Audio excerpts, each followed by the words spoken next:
Hello students, welcome two equations IAS. तो start करते हैं हमारा जो करंट अफेयर्स की सीरीज़ है। क्वेश्चन नंबर 15 में क्वेश्चन नंबर 15 हमारा है open market operations. Open market operations RBI कई बार मार्केट में इंटरफेयर करता है। ये होता क्या है? ओएमओ। ओएमओ होता है buying and selling of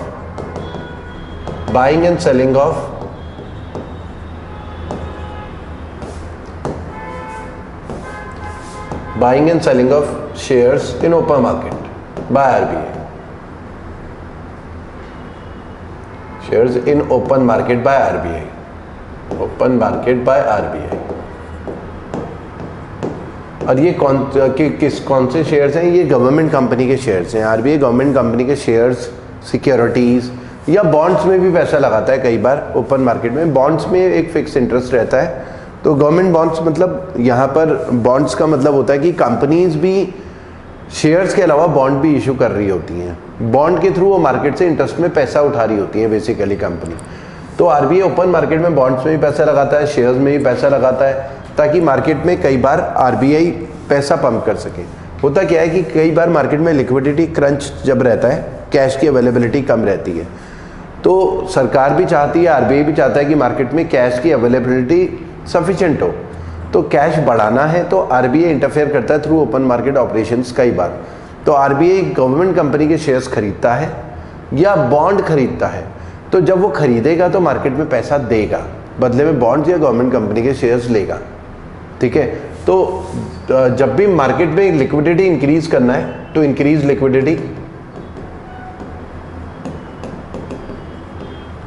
liquidity को इंक्रीज करना है, तो आरबीआई क्या करेगा? बाइंग करेगा। Buying in open market. Buying करेगा मतलब पेमेंट देगा, तो मार्केट में लिक्विडिटी अपने आप ही बढ़ जाएगी। और डिक्रीज करना हो लिक्विडिटी को, तो डिक्रीज लिक्विडिटी, तो सेल करेगा। सेल करने पर क्या करेगा? पेमेंट लेगा, तो मार्केट में अपने आप ही पैसा कम हो जाएगा। ठीक है। तो अभी रिसेंटली क्या है कि पिछले 5-6 महीने से FII फॉरेन इंस्टीट्यूशनल इन्वेस्टर्स हैं, वो पैसा निकालते जा रहे हैं। शेयर मार्केट भी हमारा नीचे नीचे चल रहा है। तो इस वजह से क्या है कि लिक्विडिटी का क्रंच है थोड़ा सा। तो लिक्विडिटी को पंप करने के लिए, वापस मार्केट को स्टेबल बनाने के लिए आरबीआई ने ओपन मार्केट ऑपरेशंस पिछले कुछ टाइम से कई बार अनाउंस करे हैं, तो इसलिए न्यूज़ में है। तो these are market operation conduct by RBI by way of sale and purchase of government securities to and from the market. तो करेक्ट है नंबर 1, पहला वाला स्टेटमेंट करेक्ट है। दूसरा, RBI resort to sale of security if there is excess liquidity. ठीक है। तो दूसरे में बोल रहा है कि अगर लिक्विडिटी एक्सेस हो, कैश ज़्यादा हो, तो इसमें आरबीआई क्या करेगा? सेल करेगा, ताकि मार्केट की लिक्विडिटी आरबीआई के पास आ जाए। तो इसमें दोनों के दोनों करेक्ट हमारे हैं। ठीक है, दोनों के दोनों करेक्ट है, तो बोथ सी हमारा आंसर हो जाएगा इसमें, बोथ 1 और 2। क्योंकि लिक्विडिटी को खींचना है तो सेल करेगा, पैसा आरबीआई के पास आ जाएगा। 16th में आते हैं दीपम। दीपम क्या है? दीपम फाइनेंस मिनिस्ट्री का डिपार्टमेंट है, एक department of finance ministry. Full form इसकी है department of investment and public asset management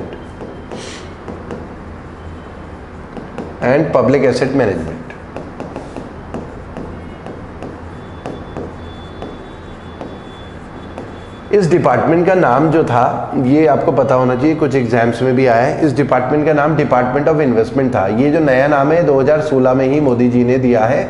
उससे पहले इसका डिपार्टमेंट का नाम था डिपार्टमेंट ऑफ डिसइन्वेस्टमेंट। डिसइन्वेस्टमेंट का मतलब होता है कि जब आरबीआई, या क्योंकि गवर्नमेंट के बिहाफ में आरबीआई ही सारे ऑपरेशंस करता है, तो जब गवर्नमेंट ओएनजीसी में, मान लिया कि कोई भी कंपनी सरकारी कंपनी कब होती है? जब गवर्नमेंट के 50% से ज़्यादा शेयर उसमें हो। अच्छा स्टूडेंट्स, वीडियो को लाइक जरूर करें। जिन लोगों ने चैनल को सब्सक्राइब नहीं करा है, चैनल को सब्सक्राइब कर लें। कोई भी डाउट होता है कमेंट सेक्शन में ज़रूर लिखें। ठीक है। तो हाँ, आते हैं कोई भी गवर्नमेंट कंपनी इसलिए है क्योंकि 50% ज़्यादा शेयर गवर्नमेंट के हैं। तो अब ओएनजीसी में मान लिया गवर्नमेंट की होल्डिंग 60% है, और गवर्नमेंट ने क्या करा? 3% शेयर को बेच दिया, 57% होल्डिंग कर ली, 3% की सेल कर ली। सेल तो 3% शेयर बेच दिए, गवर्नमेंट अपनी होल्डिंग रिड्यूस करी। इसे बोलते हैं डिसइन्वेस्टमेंट। गवर्नमेंट ने क्यों रिड्यूस करी? इस सरकार को पैसे चाहिए थे, 3% शेयर बेच दिए, सरकार में पैसा आ गया, तो उसे डिसइन्वेस्टमेंट बोलते हैं। ठीक है। तो दीपम क्या करता है, डिसइन्वेस्टमेंट करता है और इन्वेस्टमेंट भी करता है, दोनों चीज़ें करता है। तो जब इसका नाम डिपार्टमेंट डिसइन्वेस्टमेंट था, ये दोनों करता था, इन्वेस्टमेंट भी डिसइन्वेस्टमेंट भी। मोदी जी ने बोला यार ये तो नेगेटिव नाम है, केवल डिसइन्वेस्टमेंट थोड़ी, इन्वेस्टमेंट भी करते, तो नाम तो दोनों का कॉम्बिनेशन होना चाहिए, ये तो नेगेटिव है, डिसइन्वेस्टमेंट तो हमारी मजबूरी है, तो इसलिए नाम बदल दिया मोदी जी ने, दीपम रख दिया। तो हमारा इसका आंसर हो जाएगा ए 16 का। 17 में आते हैं, हाँ 17 में हमारे पास है कि इंटरनेशनल क्रिमिनल कोर्ट की बात कर रहे हैं। एक तो फर्स्ट में बोला है it is official court of United nation, तो ये गलत है। यूनाइटेड नेशन का official court international court of justice है, ICJ, ठीक है, और जो कि हेग नीदरलैंड्स में है। और यहाँ पर केस किसके बीच में होता है, डिस्प्यूट किसके बीच में सेटल होता है, बिटवीन गवर्नमेंट्स के बीच में सेटल होता है। तो फर्स्ट वाला रॉन्ग है। सेकंड में बोला हुआ है कि इंडिया इसका सिग्नेटरी रहा है, तो इंडिया इसका सिग्नेटरी नहीं है, ठीक है। तीसरे में बोला है कि it is the first and only permanent court with jurisdiction prosecute individual for international crime, ये करेक्ट है। ये इंडिविजुअल क्रिमिनल्स को प्रोसिक्यूट करता है किसी भी क्राइम के लिए। मान लो इंडिया से कोई मर्डर करके बाहर चला गया, फ्रांस में रह रहा, कहीं रह रहा, तो ये इंटरनेशनल क्रिमिनल कोर्ट है, जहाँ पर क्रिमिनल्स का, नाम से ही पता चल रहा है क्रिमिनल कोर्ट, क्रिमिनल्स का प्रोसिक्यूशन होता है। सरकारों के बीच में यहाँ पर केस नहीं चलेगा कि इंडिया पाकिस्तान के बीच में केस चलेगा। सरकारों के बीच में जो केस चलता है वो चलता है इंटरनेशनल कोर्ट ऑफ जस्टिस में, ठीक है। तो ये इंडिविजुअल्स के उसमें है। ये ना रोम स्टैच्यूट, रोम में एक कानून पास हुआ था, कंट्रीज ने साइन करा था, रोम स्टैच्यूट है 1998, उसके तहत बना हुआ है, ठीक है। तो हमारा इसका आंसर हो जाएगा B 3 ओनली, केवल तीसरा वाला सही है। Question number 18, monetary policy of RBI की मॉनेटरी पॉलिसी जो होती है, मॉनेटरी पॉलिसी में आरबीआई अपना इंटरेस्ट रेट बढ़ाता है, घटाता है, हर 2 महीने में आती है आरबीआई की मॉनेटरी पॉलिसी, एवरी 2 मंथ। एक तो ये पता होना चाहिए, एवरी 2 मंथ्स, हर 2 महीने में। तो हर 2 महीने के बाद आरबीआई फर्स्ट वीक में आता है किसी भी मंथ में, जैसे अप्रैल है, फिर जून में आएगा, फिर उसके बाद ऐसे ही चलता रहेगा, अगस्त में, अक्टूबर में, तब बताएगा कि इंटरेस्ट रेट बढ़ा रहे हैं, घटा रहे हैं आरबीआई। उसमें CRR, bank rate, repo rate, कई चीज़ें रहती हैं, ठीक है। तो आरबीआई का जो टारगेट रहता है ना इन्फ्लेशन का, कि इन्फ्लेशन कितना होना चाहिए, तो 4% होता है, 4% CPI इन्फ्लेशन होता है, इतना मेंटेन करना है आरबीआई को। और इसमें ±2% हो सकता है। ±2% मतलब मैक्सिमम, अपर लिमिट 6% है और लोअर लिमिट 2% है। 2% से 6% के बीच में इन्फ्लेशन को मेंटेन करना है। आइडियली 4% है, आइडियली 4% मेंटेन करना है इन्फ्लेशन को, ठीक है। तो ये टारगेट है। इस टारगेट के साथ आरबीआई क्या है, अपनी मॉनेटरी पॉलिसी लेकर आता है। तो इसमें ना कंज्यूमर प्राइस इंडेक्स ना कंबाइंड वाला है। कंज्यूमर प्राइस इंडेक्स एक तो होता है रूरल, एक अर्बन, और एक CPI combined, rural plus urban, ये कंबाइंड बोलते हैं इसे। तो ये कंबाइंड वाला B वाला हमारा टारगेट होता है। PM Svanidhi schemes aims to empower. PM Svanidhi scheme किस चीज़ से जुड़ी हुई है? स्वनिधि ये स्ट्रीट वेंडर्स होते हैं, जैसे आपको पता होगा स्ट्रीट वेंडर्स कौन होते हैं। जैसे आपने देखा हो गली मोहल्ले में कोई ठेली लगी हुई है, ठीक है, स्ट्रीट वेंडर, कोई चाउमीन बेच रहा है, कोई बंटिक्की बेच रहा है, गोलगप्पे बेच रहा है, वो सारे के सारे स्ट्रीट वेंडर्स होते हैं, ठीक है। तो अब ये जो स्ट्रीट वेंडर्स हैं, इनके से ऐसे एलिगेशन लगते हैं, तो कई बार पुलिस इनसे अवैध वसूली कर रही है, या पुलिस वाले परेशान कर रहे हैं, कोई लोग परेशान कर रहे हैं, तो इनके लिए अब सरकार ने क्या है, लाइसेंस वाला प्रोविज़न भी है। अब ये जो स्ट्रीट वेंडर स्कीम है, इसमें बेसिकली इन स्ट्रीट वेंडर्स को ना माइक्रो क्रेडिट फैसिलिटी की बात हो रही है। ये स्ट्रीट वेंडर, सरकार इनको लाइसेंस देगी, ID कार्ड देगी, ताकि कोई भी इन्हें अननेसेसरी परेशान ना कर सके, ठीक है। ये 2020 की स्कीम है, 2020 में मोदी सरकार लेकर आई, ठीक है। स्ट्रीट वेंडर्स को, जाहिर सी बात है, ये स्वनिधि का मतलब है स्ट्रीट वेंडर, SV मतलब स्ट्रीट वेंडर है, आत्मनिर्भर निधि, स्ट्रीट वेंडर आत्मनिर्भर निधि, आपको इस तरीके से इसे रीड करना है। तो ए, जाहिर सी बात है, ये इसका आंसर है। इसमें इनको क्रेडिट फैसिलिटी वगैरह सरकार देगी, लोन वगैरह लेके अपने बिजनेस में इन्वेस्ट कर सकते हैं, वर्किंग कैपिटल लोन वगैरह इनको मिलेगा, ठीक है। तो ये ministry of housing and urban affairs वो उसने लॉन्च करी है। तो चाहे तो ये लिख भी सकते हैं कि PM Svanidhi, ministry of housing and urban affair, housing and urban affair, उन्होंने लॉन्च करी है। ठीक है, तो हमारा इसका आंसर हो जाता है ए। उसके अलावा आते हैं क्वेश्चन नंबर 20 में, which ministry has introduced UPI. ये हमारे पुराने टेस्ट में भी, एक क्लास में कई बार हम इसे डिटेल में भी डिस्कस कर चुके हैं। सरकार ने अनाउंस करा था यूनिफाइड पेंशन स्कीम, जो कि 1 अप्रैल 2025 से लागू हुई, यूपीएस। और ये ऑप्शनल है, क्योंकि इससे पहले क्या था, न्यू पेंशन स्कीम 2004 में सरकार ने लॉन्च करी थी। सरकारी कर्मचारियों के लिए है ये, गवर्नमेंट एम्प्लॉयज़ के लिए। जो न्यू पेंशन स्कीम है, इसमें क्या था इस वाले टाइम पीरियड में कि गवर्नमेंट एम्प्लॉयज़ की सैलरी से बेसिक प्लस डीए का 10% कटता रहेगा, उतना सरकार भी कंट्रीब्यूट करेगी न्यू पेंशन स्कीम में। इस न्यू पेंशन स्कीम का पैसा सरकार शेयर मार्केट में, मतलब म्यूचुअल फंड्स में वगैरह लगा रही है। तो फिर उसी पेंशन से 60 साल की उम्र तक, जब तक नौकरी चलेगी तब तक सैलरी से कटता रहेगा, म्यूचुअल फंड में जाता रहेगा पैसा, फिर 60 साल के बाद उसी पैसे से पेंशन दी जाएगी। अब इसमें लोगों का कंसर्न ये था कि शेयर मार्केट कैसा ऊपर नीचे कैसा रहा, उतनी पेंशन नहीं मिल पाएगी जितनी ओल्ड पेंशन स्कीम में थी। और ओल्ड पेंशन स्कीम में तो केवल सरकार ही कंट्रीब्यूट कर रही है। ओल्ड पेंशन स्कीम में क्या था, सरकार अपनी जेब से पेंशन दे रही थी। यहाँ पर क्या है कि सरकार अपनी तरफ से तो कम मिला रही, अपनी तरफ से भी पैसा मिला रही है, लेकिन जो गवर्नमेंट एम्प्लॉय उनकी तनख्वाह से भी काटा जा रहा है। ठीक है, तो अब क्योंकि विवाद चल रहा था, ये लोग डिमांड कर रहे थे हमें कि नहीं, हमें तो पुरानी पेंशन स्कीम चाहिए, तो सरकार ने एक बीच का रास्ता निकाला, यूनिफाइड पेंशन स्कीम 1 अप्रैल से, कि ऑप्शन है एनपीएस वालों के पास, वो जा सकते हैं। और ये श्योरिटी दी कि कम से कम 50% पेंशन तो मिलेगी। जो आपकी आखिरी की 1 साल की नौकरी होगी 59 से 60 ईयर्स, उस 12 महीने का जो एवरेज सैलरी होगी उसका कम से कम 50% आपको पेंशन दी जाएगी। ठीक है, तो इसका हमारा आंसर बी है, मिनिस्ट्री ऑफ फाइनेंस।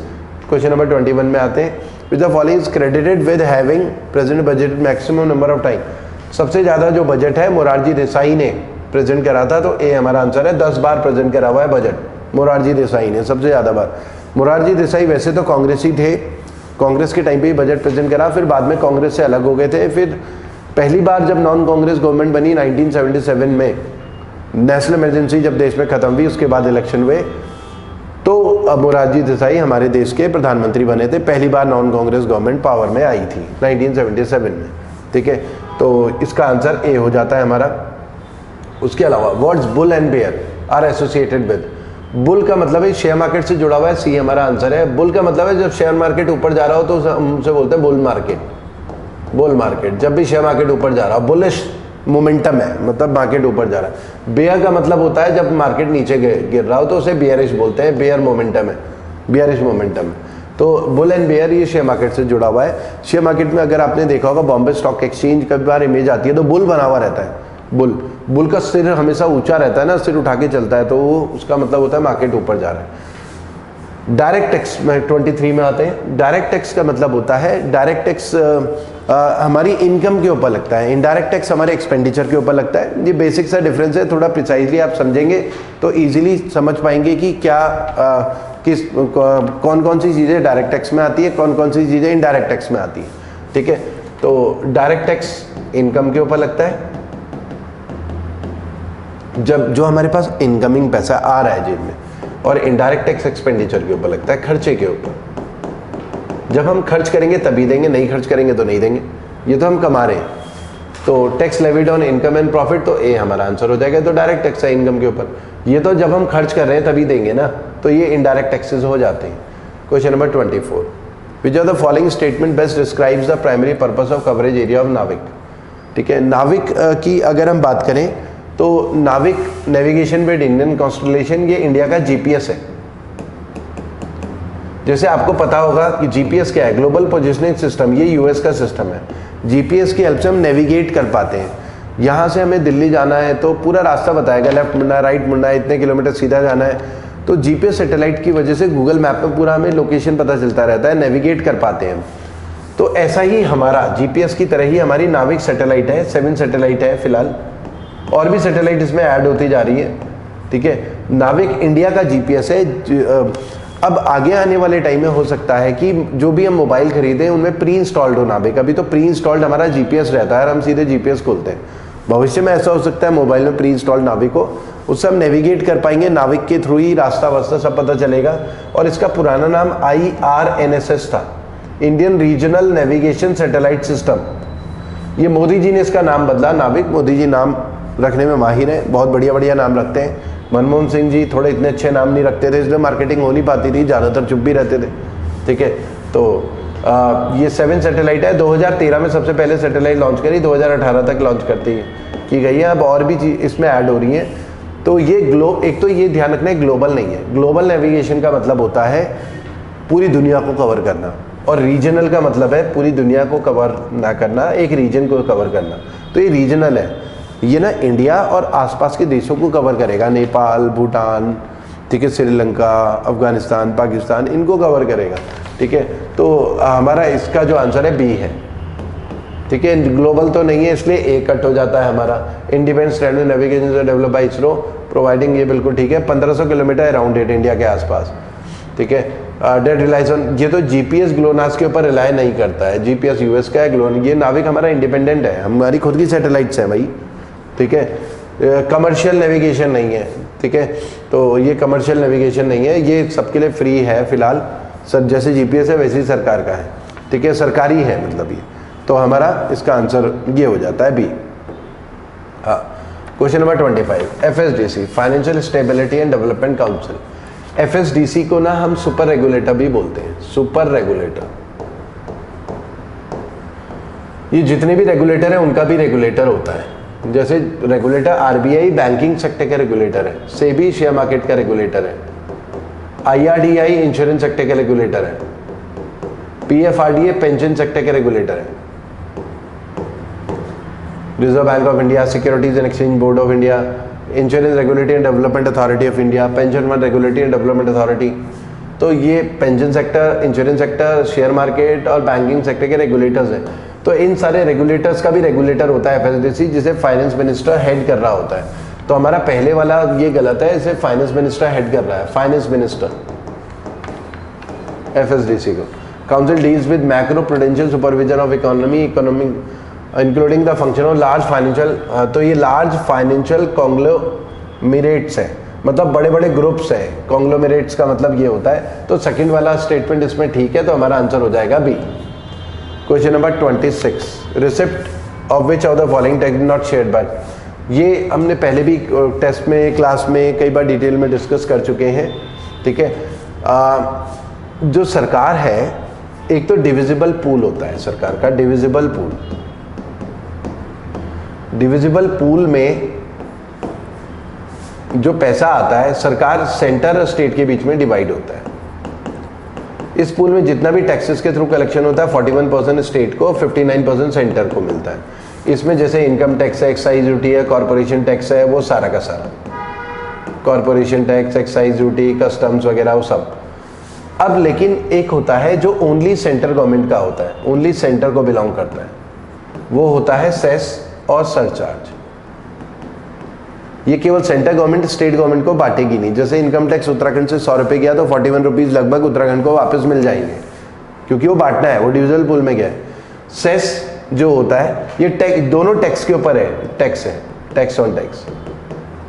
सेस लगता है जिसका कुछ भी इनकम टैक्स बन रहा हो तो उसके ऊपर सरकार हेल्थ एंड एजुकेशन सेस ले रही है 4%। तो टैक्स के ऊपर टैक्स, जिसका इनकम टैक्स जितना देना होता है ना, उसके ऊपर 4% एक्स्ट्रा, तो सेंट्रल गवर्नमेंट को ही बिलोंग करता है। सरचार्ज लगता है अगर किसी की इनकम 50 लाख से ऊपर है, 50 लाख से मतलब अमीर लोग जो 50 लाख से ज़्यादा कमा रहे हैं, तो उनकी 50 लाख से ऊपर जो इनकम है उसके ऊपर जो इनकम टैक्स बनता है उसके ऊपर एक्स्ट्रा टैक्स लगता है। वो 10% से स्टार्ट होता है, 25% तक भी जाता है, तो वो सरचार्ज है। ठीक है, तो ये ओनली सेंट्रल गवर्नमेंट को बिलोंग करता है, तो हमारा सी इसका आंसर हो जाएगा, नॉट शेयर्ड विद स्टेट। बाकी सब स्टेट के साथ शेयर होता है। 27, following is responsible preparation presentation of union budget to the parliament. तो ये बी है, डिपार्टमेंट ऑफ इकोनॉमिक अफेयर्स। ये ब्रेन है एक तरीके से फाइनेंस मिनिस्टर का, ये सब प्लानिंग वगैरह करता है, नई नई स्कीम्स के बारे में बजट प्रिपेयर करता है। ठीक है, तो स्टूडेंट्स आज के वीडियो में इतना ही करते हैं, नेक्स्ट वीडियो में इससे आगे कंटिन्यू करेंगे। Thank you.